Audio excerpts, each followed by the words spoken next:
இன்று நாம் தியானிக்க போகும் மத்தேயு 11 அதிகாரம். இந்த அதிகாரத்தில் சோர்வுற்றவர்களையும் பாரமடைந்தவர்களையும் இயேசு அன்போடு அழைக்கிறார்.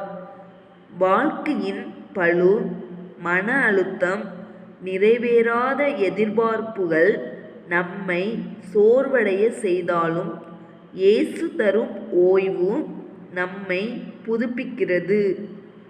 இந்த அமைதியான வேதாகம வாசிப்பு உங்கள் உள்ளத்துக்கு ஆறுதலும் உங்கள் ஆவிக்கு ஓய்வும் அளிக்கட்டும்.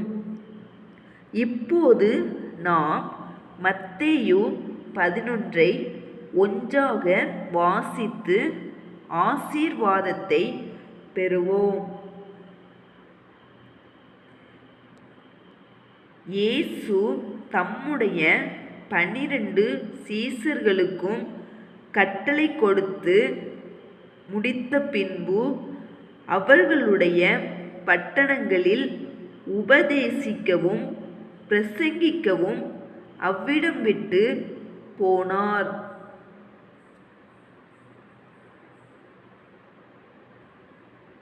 அத்தருணத்தில் காவலில் இருந்த யோவான் கிறிஸ்துவின் கிரியைகளை குறித்து கேள்விப்பட்டு தன் சீசரில் 2 பேரை அழைத்து,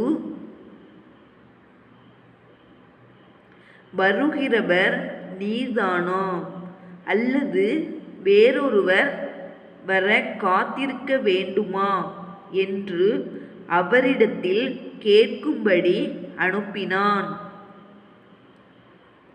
இயேசு அவர்களுக்கு பிரதியுத்தரமாக, நீங்கள் கேட்கிறதையும் காண்கிறதையும் யோவானிடத்தில் போய் அறிவியுங்கள். குருடர் பார்வையடைகிறார்கள், சப்பாணிகள் நடக்கிறார்கள், குஷ்டரோகிகள் சுத்தமாகிறார்கள், செவிடர் கேட்கிறார்கள், மரித்தோர் எழுந்திருக்கிறார்கள், தரித்திரருக்கு சுவிசேஷம் பிரசங்கிக்கப்படுகிறது. என்னிடத்தில் இடரலடையாதிருக்கிறவன் எவனோ அவன் பாக்கியவான் என்றார். அவர்கள் போன பின்பு இயேசு யோவானை குறித்து ஜனங்களுக்கு சொன்னது என்னவென்றால்,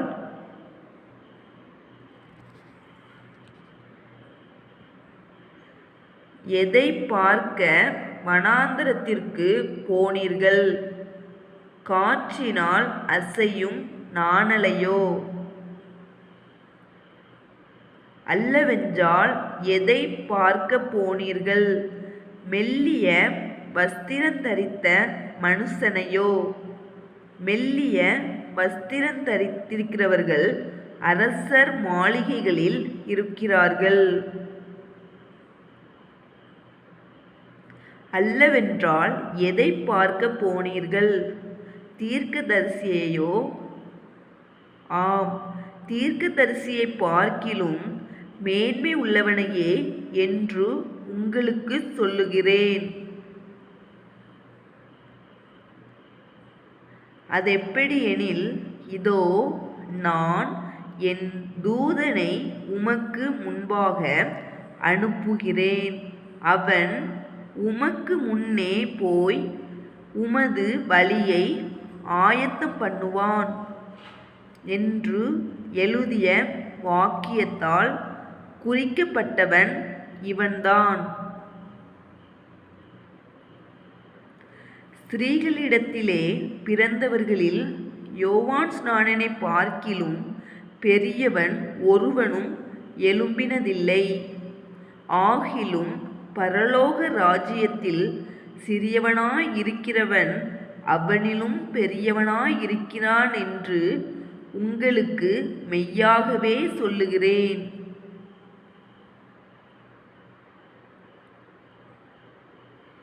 யோவான் ஸ்நானன் காலம் முதல் இதுவரைக்கும் பரலோக ராஜ்யம் பலவந்தம் பண்ணப்படுகிறது. பலவந்தம் பண்ணுகிறவர்கள் அதை பிடித்து கொள்ளுகிறார்கள். நியாயப்பிரமாணமும் தீர்க்கதரிசிகள் யாவரும் யோவான் வரைக்கும் தீர்க்க தரிசனம் உரைத்ததுண்டு.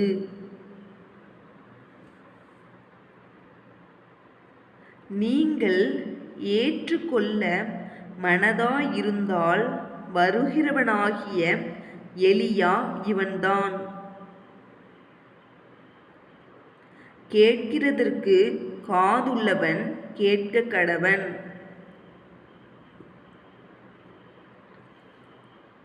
இந்த சந்ததியை யாருக்கு ஒப்பிடுவேன்? சந்தை வெளிகளில் உட்கார்ந்து தங்கள் தோழரை பார்த்து, உங்களுக்காக குழல் ஊதினோம், நீங்கள் கூத்தாடவில்லை, உங்களுக்காக புலம்பினோம், நீங்கள் மாரடிக்கவில்லை என்று குறை சொல்லுகிற பிள்ளைகளுக்கு ஒப்பாயிருக்கிறது. எப்படியெனில் யோவான் போஜன பானம் பண்ணாதவனாய் வந்தான். அதற்கு அவர்கள், அவன் பிசாசு பிடித்திருக்கிறவன் என்றார்கள். மனுஷகுமாரன் போஜன பானம் பண்ணுகிறவராய் வந்தார். அதற்கு அவர்கள், இதோ போஜன பிரியனும் மதுபான பிரியனுமான மனுஷன் ஆயக்காரருக்கும் பாவிகளுக்கும் சிநேகிதன்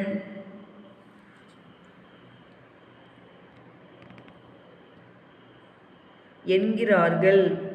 ஆனாலும் ஞானமானது அதன் பிள்ளைகளால் நீதியுள்ளதென்று ஒப்புக்கொள்ளப்படும் என்றார்.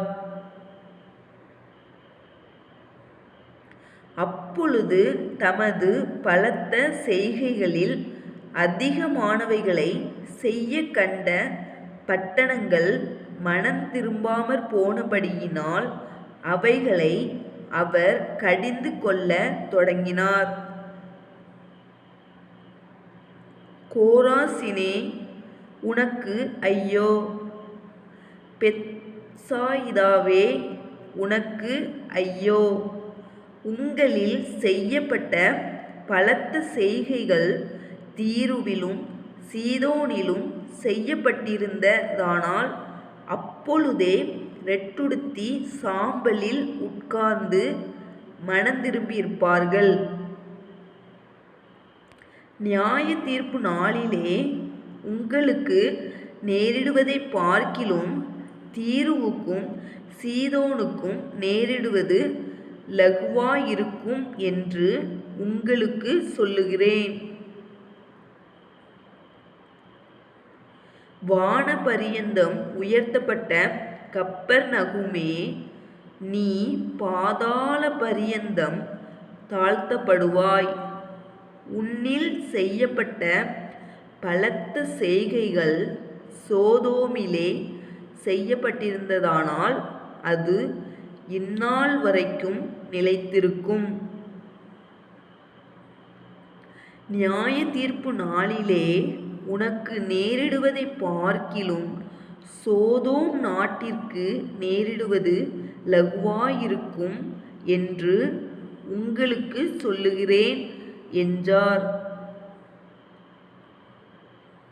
அந்த சமயத்திலே இயேசு சொன்னது, பிதாவே, வானத்துக்கும் பூமிக்கும் ஆண்டவரே, இவைகளை ஞானிகளுக்கும் கல்விமான்களுக்கும் மறைத்து பாலகருக்கு வெளிப்படுத்தினபடியால் உம்மை ஸ்தோத்திரிக்கிறேன்.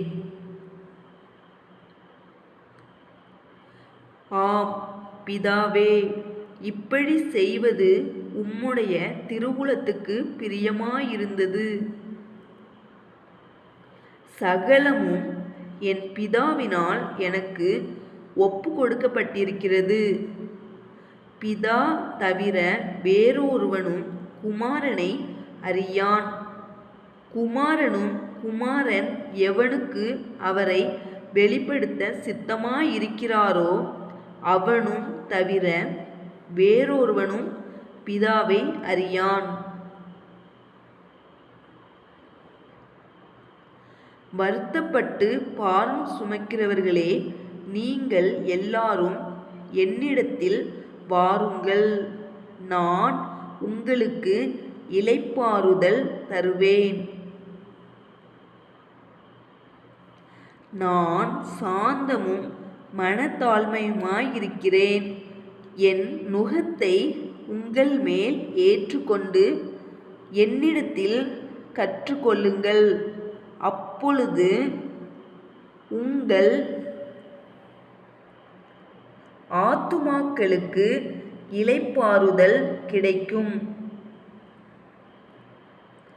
என் நுகம் மெதுவாயும் என் சுமை லகுவாயும் இருக்கிறது என்றார். ஆமேன். இந்த மத்தேயு 11 வாசிப்பு உங்கள் உள்ளத்திற்கு ஓய்வை கொடுத்திருந்தால் லைக் செய்யுங்கள், ஷேர் செய்யுங்கள், சப்ஸ்கிரைப் செய்யுங்கள். ஜீவ வார்த்தை, தேவனுடைய வார்த்தை உங்கள் ஓய்வுக்காக. தேவன் நம்மை எவ்வாறு நடத்தி பராமரித்து ஆசீர்வதிக்கிறார் என்பதை டிஸ்கிரிப்ஷன் முதல் வரியில் கொடுக்கப்பட்டுள்ள உபாகமம் 8 வசனங்களில் வாசித்து தியானியுங்கள். இயேசுவிடம் வருகிறவன் உண்மையான ஓய்வை பெறுவான்.